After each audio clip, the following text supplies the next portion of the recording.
शिवजी कहते हैं डरो मत डराओ শুরু मत। হয়েছে ভারতের 18তম লোকসভার প্রথম অধিবেশন।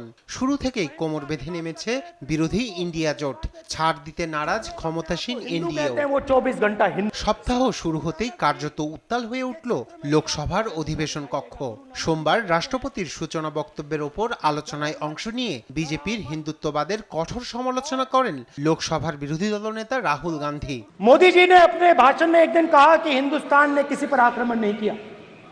उसका कारण है क्योंकि ये देश अहिंसा का देश है। ये देश डर का देश नहीं है। डरो मत डराओ मत।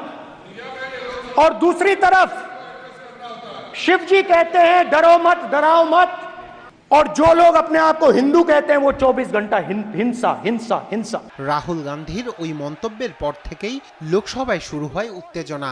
এমনকি রাহুল গান্ধীর হিন্দু মন্তব্যের জেরে পাল্টা মুখ খোলেন প্রধানমন্ত্রী নরেন্দ্র মোদী। पूरे हिंदू समाज को हिंसक कहना ये गंभीर विषय है।